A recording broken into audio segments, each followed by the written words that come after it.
आपले स्वागत आहे. पाहुयात आजच्या ताज्या बातम्या. आप्पा गायकवाड नगरसेवक होतो आणि आप्पा गायकवाड नगरसेवक असताना तो प्रसंग आमचा एवढा गाजलेला होता.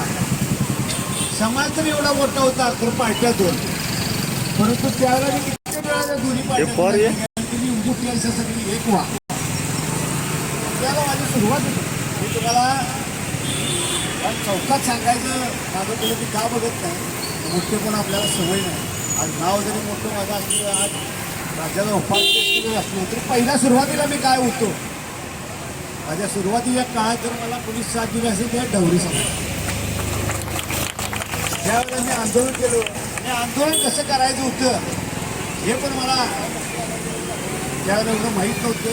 अय्यबाजी म्हणून पुढारीचे पत्रकार होते, त्यांनी त्यावेळेला डवरी समाजाला जवळ 400 ते 500चा मॉब माझ्यावर होता आणि आम्ही सगळी महापालिकेत बसलेलो होतो.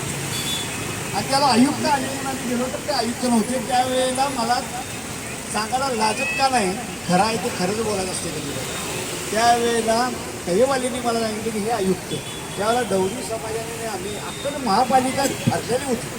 ते माझ्या आयुष्यातलं पहिलं आंदोलन आणि त्याला पहिला पुढं तिथलं जे माझी सुरुवात झाली ती कधी आयुष्यात मी मागं बघितली नाही. वळवली बघितलं नाही. आज माझं नाव काय सांगायची गरज नाही, परंतु सुरुवात जी माझ्या आंदोलन झाली ही माझ्या डवरी समाजाची. त्यामुळं या आड्याला सांगितलं की हा समाज एवढा प्रामाणिक आहे, एखाद्याला जर साथ दिली तर तुझे जीव जाऊन ते मागं जाणार नाही की मला गॅरंटी आहे. त्याच्यापेक्षा माणसापेक्षा डेंजर म्हणजे आमच्या महिला आहेत डवरी समाजाच्या, ह्या मागे कधी थांबत नाही.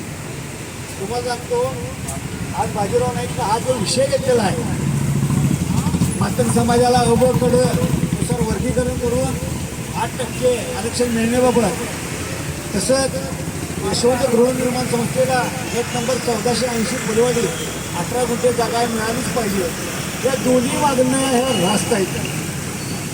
आज मातंग समाजाच्या विषयासाठी परवाच आपली चर्चा वेगळी होती, चर्चा झाली आणि भाऊ आमचा दुसऱ्या दिवशी किंवा अमोल भूषणला पाठवला. सकाळी मी बघतो तर पट्ट्या बसलेला आहे, तो आता सुरुवात झाली. तर त्याच्या मागं साथीला आमचा मामा, जसा शेळा मामा असतो तसं मामा पण बसला. मला एवढं सांगायचं आहे की आंदोलन जे चालू आहे, बाजीराव तुला ह्या आंदोलनाच्या माध्यमातून बरोबर न्याय मिळणार आणि न्याय नुसता मिळणार नाही, तर तुझं नाव या कोल्हापूर जिल्ह्यात आणि आजूबाजूच्या परिसरात चांगल्या पद्धतीने होणार आणि हे डवरी समाज याला पण ही जागा मिळणार. मामा मी या ठिकाणी सांगतो तुम्हाला 100% तुम्हाला मिळणार. का तर याच्यामध्ये संघर्ष आहे, कष्ट आहे आणि हे सगळं करत असताना पोटाला दिलेली जी पिढी आहे आमरण उपोषणची, आमरण उपोषण काय हे राजूला माहिती आहे.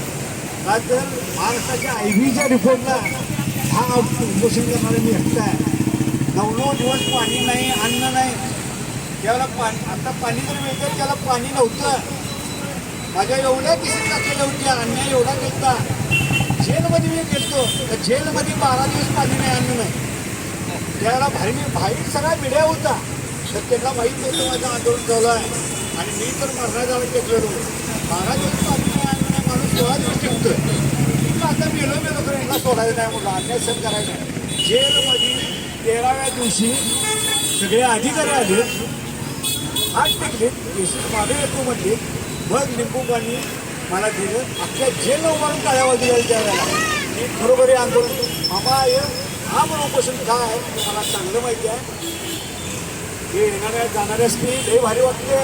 या आज जातात एसीच्या गाडीतनं आपल्या त्या सेवागार करून आपणही देतो, आपल्या जवळ चैन्याकडून तिथे करतात आणि आपण इथं आमरण उपोषणा होतो. मी त्या अधिकारी गाडीला अडवत नाही गेलं, गाडी सकट पुढे, नुसती गाडी नाही, गाडी सकट पुढे इसीत बसला. 15 दिवस इथं आमची माणसं बसल्या, 10 दिवस आम्ही इथं आमरण उपोषणला आहे. साधी तुला निवेदन केलं नाही असा प्रसंग बाजीरावांचा. बाजीराव ह्या ठिकाणी आमरण उपोषणला बसलेला बिचारा. रात्री 2 वाजता ही वायरिंग होती, या वायरला टाकायला नसते, क्रॉस करायला नसते, वायरवरून वायर टाकलेली. येऊन दे म्हटलं प्रशासन, फॅन लावल्याशिवाय तर चालत नाही. रात्री घास लई गावत्यात इथलं मला सगळं माहिती आहे. डेंगू होतोय. बाजीरावची हालत बघितली, दुसऱ्या दिवशी बसलो आहात एक ही गाडी जाऊन देणार नाही म्हणून मनसेच्या वतीने सांगतो. माझ्या उपोषणला यायचं, त्याचं उपोषणचा मार्ग त्याला काय असतील सांगायचं, नाही तर गाडी या कलेक्टर ऑफिसमध्ये जाऊ देणार. दुसऱ्या दिवशी आले ना उपोषण सोड. कसं होतं मागं कोण असल्याशिवाय मिळणार नाही. तुम्हाला सांगतो तुमच्या मागं आता बाजीराव ही गौरी समाज आहे. गौरी समाज म्हणजे हे बारातीचं बळ आहे, लक्षात ठेवायचं. ही कुणाच्या बळाला ऐकत नाही, लक्षात ठेवा. म्हणून तुम्हाला सांगतो हे आंदोलन एकट्याची होणार आणि ही माणसं ज्यांच्यासाठी झटलाईस आणि आता मातक समाजासाठी झटलाईस, या दोन्ही आंदोलनाला माझ्याकडनं मनपूर्वक मनसे दीडशे शुभेच्छा काय. आणि या आंदोलन यशस्वी होते. जर काय वेळ लागला तर महाराष्ट्र नवनिर्माण सेनेचे सैन्य दिन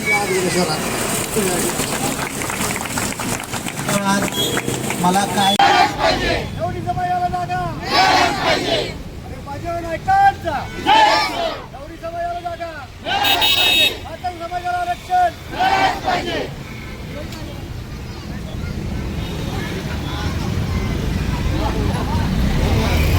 जनता न्यूज महाराष्ट्र चॅनेलला सबस्क्राईब, लाईक आणि शेअर करा व रहा सदैव अपडेट.